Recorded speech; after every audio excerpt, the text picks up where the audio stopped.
Why human life is the best chance for enlightenment. Buddhist wisdom. Why this imperfect life is the most conducive ground for awakening.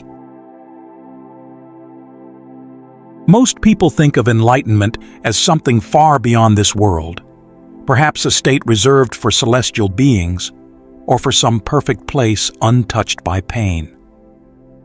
In such a place, there would be no illness, no aging, no grief. And yet, in a profound reversal of expectations, the Buddha taught something radically different. It is this imperfect human life, fragile, unpredictable, and filled with suffering, that offers the most favorable ground for awakening. Why? Because the very conditions we try hardest to escape, loss, uncertainty, and mortality, are also the ones that shake us out of complacency. Pain disrupts illusion. Uncertainty humbles pride. Death reveals what truly matters. The discomfort we instinctively avoid is not the enemy of spiritual life. It is its engine. The Buddha emphasized how incredibly rare this opportunity is.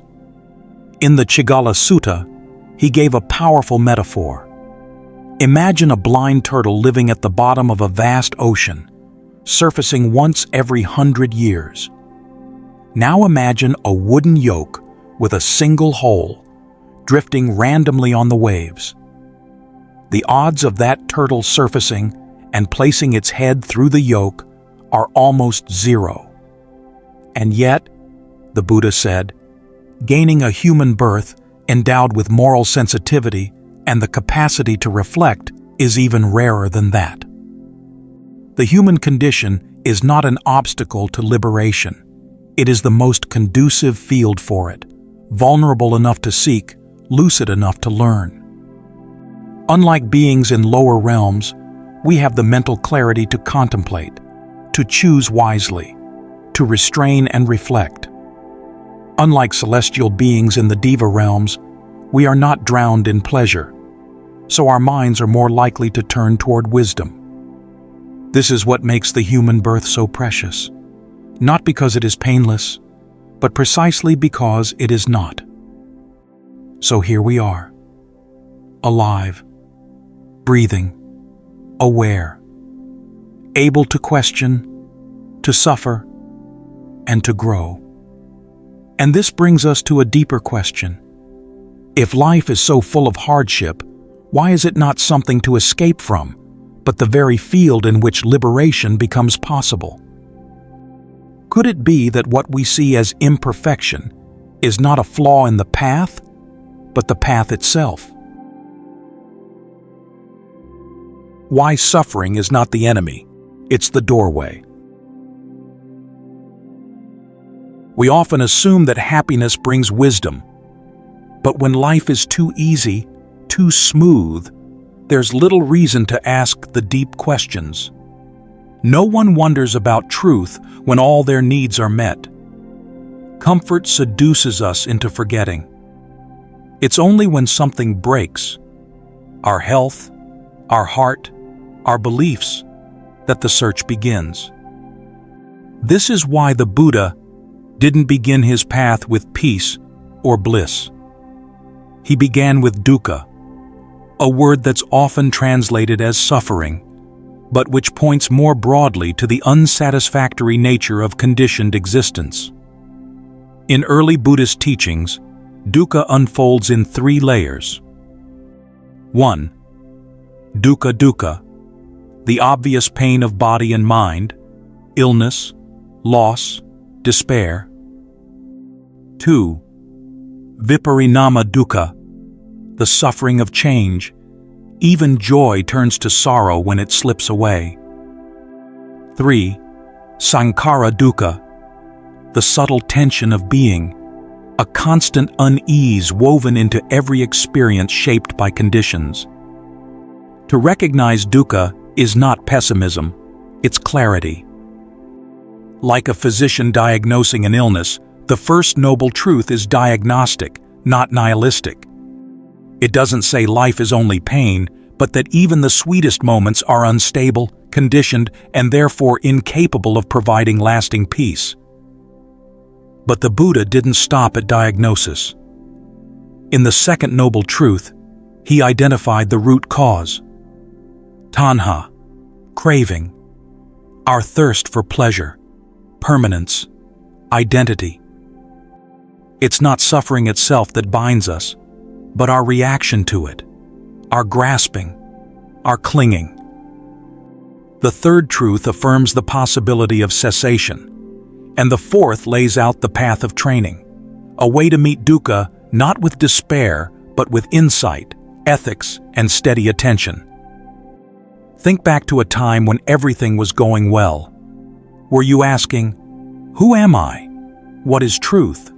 What is freedom?" Probably not. When things go right, we enjoy, but rarely awaken. It is dukkha that pulls us out of complacency. A heartbreak, an illness, a failure. These are not just disruptions. They are thresholds. They break the illusion that life is solid, controllable, permanent. And in that rupture, something real begins. This is why Buddhist wisdom sees suffering not as punishment, but as a teacher. As Zen master Thich Nhat Hanh put it, no mud, no lotus. A flower as radiant as the lotus only grows in muddy water. Likewise, the seed of awakening grows best in the soil of our deepest struggles. Western thinkers glimpse this too.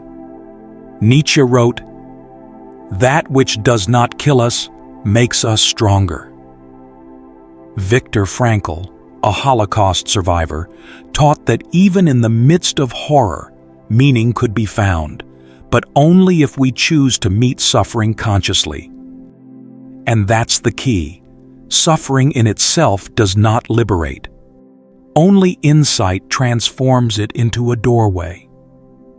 In Buddhism, well-being is not the negation of pain, but the comprehension of dukkha, seeing its arising and fading with clarity. It is not through avoiding suffering that we awaken, but by understanding it completely at its root. The human realm, where freedom meets responsibility. There's something quietly astonishing about being human. Not just the capacity to feel joy or suffer pain, but the strange space in between. The space where we can pause, where we notice a rising impulse and ask, "Is this who I want to become?" That brief moment of self-awareness, before reaction becomes action, is the opening to freedom. Unlike animals, we are not bound by instinct. Unlike gods, we are not drowned in pleasure. And unlike beings in realms of agony, we are not consumed by pain. We live in between, at the intersection of delight and despair, of confusion and clarity. This fragile balance, as fleeting as it is, gives rise to something extraordinary: the capacity to shape our own minds. That is why, in Buddhist cosmology, the human realm is not the highest, but it is the most transformative. Only here do we face the full tension of moral ambiguity. We experience craving, yet can also learn restraint. We fall, yet can reflect, stand up, and walk again. Only in this realm does insight emerge, not despite conflict, but because of it. In the Nikayas, the Buddha defines karma clearly. Satanaham kamam vadami. It is intention that I call karma. Karma is not fate. It is not habit. It is the directed energy of the mind in each moment. Habits are grooves. Intention is the steering. We are never outside causality, but we are within it, with a trainable moment of intention that bends the arc of our becoming. This is the paradox of human freedom. We are not outside cause and effect, we are immersed in it. But precisely within that web, we can act with wisdom or act in blindness. We can choose to plant seeds that entangle or seeds that liberate. Moment by moment, our attention shapes our intentions, and our intentions shape our path. And yet, this freedom is fragile. In a world designed to hijack our attention, where every scroll, ping, and click pulls us outward, it's easy to forget that we are choosing at all. In an age that auctions our attention, training attention is not a luxury, but an ethical act, because intention follows attention. This is why the Buddha praised appamada, heedfulness, the opposite of mindless living. In the Dhammapada, he said, appamado amatapadam. Heedfulness is the path to the deathless. To live heedfully is to live awake, to remember that this moment is formative, not neutral. Only a human being can ask, what kind of mind am I cultivating right now? Only a human being can choose non-hatred in the face of harm. Only a human being can sit in stillness, witnessing thought arise and pass without becoming it. This is why the human realm is not just a station in samsara. It is the crossing point. Here, we are not doomed to drift, nor guaranteed to ascend. We are invited to choose. And in choosing, again and again, we become what we practice, not because someone told us to, but because we remembered who we are and who we could become. The 6 realms are not somewhere else, they're inside you. In traditional Buddhist cosmology, the 6 realms of samsara are often seen as external worlds, vast, invisible planes of existence shaped by karma. But look closely, and you'll realize they're not distant. They're psychological. You've likely visited all of them already, just in the course of a single day. There are moments when we feel like gods, elated, powerful, untouchable. Moments when we feel like ghosts, desperate for validation, hungry for something we can't name. Sometimes we burn with anger and jealousy, like the Asuras, locked in rivalry, fighting phantoms. At other times, we go numb, acting out of habit and instinct like animals. And then, there are moments of pain so sharp they eclipse all reason, echoes of the hell realms. And sometimes, just sometimes, we pause, we reflect, we choose. In those rare moments, we inhabit the human realm, the one most suited for sustained practice and awakening. Each realm is not only a possible rebirth, it's a mental landscape, a state of consciousness shaped by karma. And by karma, we don't mean divine punishment. Karma begins with satana, intention. Over time, repeated intentions carve grooves into the mind, what we call habits. So yes, karma feels like habit, but habit is simply intention repeated until forgotten. When we train our minds toward generosity, clarity, and compassion, we incline toward the human realm in its noblest form, not just biologically, but spiritually. But when the mind leans into craving, rivalry, delusion, or despair, we fall into other states, not after death, but now. When the ghostly hunger shows up, practice generosity. For asuric competition, cultivate patience. For the fires of rage, practice loving kindness. For animal dullness, return to the body with mindful attention. For diva complacency, contemplate impermanence. Each realm carries its own suffering and its own medicine. The higher realms, like that of the devas, are not evil, but they are dangerous in their comfort. The joy is so abundant, the pleasures so seamless, that reflection fades. There's no urgency, no pressure to ask deep questions. Beings born there often forget death, until, at the end of their long lifespan, their merit expires and they fall, unprepared. On the opposite extreme are the lower realms. Beings in hell or the hungry ghost realm are not wicked. They are overwhelmed. Their pain is constant. Their craving is unbearable. And in that unrelenting storm, there's no room for reflection, no spaciousness for change. The animal realm is not marked by cruelty, but by inertia and ignorance. Life is lived moment to moment, driven by fear or desire, without meta-awareness. There is no wrongness, only limitation, a mind not yet wired for Dharma.